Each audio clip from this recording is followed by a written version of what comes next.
If your team doesn't respect you the way you think they should, this video is for you. I'm going to show you why demanding respect almost never works and what actually earns it instead. By the end of this video, you'll know the exact three-part system that replaces control with real lasting authority. If you appreciate this type of content, gently tap the like button. Let's get into it. All right, first up, let's talk about why demanding respect backfires in the first place. Here's what happens. A leader feels disrespected. Maybe someone talks over them in a meeting. Maybe a task gets ignored. Maybe decisions get worked around quietly. And the instinct kicks in. Assert more control. Raise your voice a little louder. Remind people who's in charge. Make the consequences clear. It feels like strength in the moment, but here's the problem. Respect that is forced isn't respect, it's compliance. And compliance only lasts as long as you're watching. The second you're out of the room, the real behavior comes back because nothing actually changed about why they stopped respecting you in the first place. Have you ever noticed that the harder some leaders try to force respect, the less respect they seem to receive?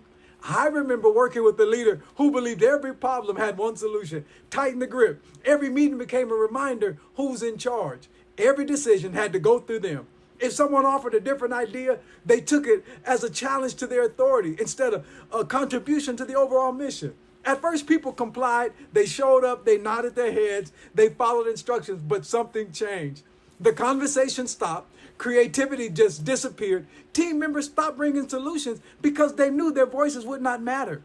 The room became quiet, but it wasn't because there was unity. It was because trust had left the room.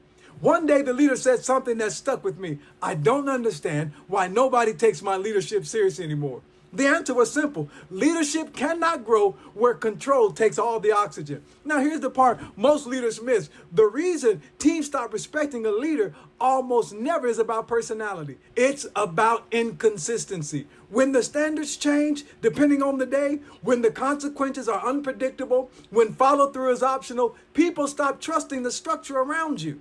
And when they stop trusting the structure, they stop respecting the person running it. So the fix was never be more forceful. The fix is building something steady enough that respect becomes the natural result, not something you have to fight for every single day. Hey, real quick, check the description and the pinned comments below for helpful resources on this topic. Okay, here we go. Let's get back into this. So what does the system actually look like? It comes down to three things: a clear standard, consistent follow-through, and real accountability. Let me break it down, each one by one. Number one, a clear standard. Most teams, they aren't disrespecting you. They're confused about what actually is expected of them. And confusion, it breeds resistance.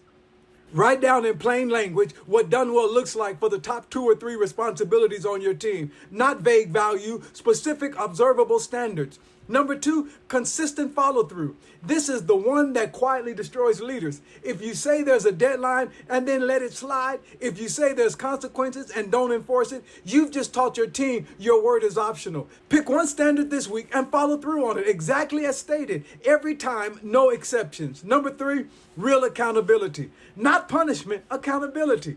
That means regular checkpoints where you actually look at the work, name what's working, name what isn't out loud, calmly every time. Listen, teams don't lose respect for leaders who hold a real standard. They lose respect for leaders who let things slide and then get frustrated later.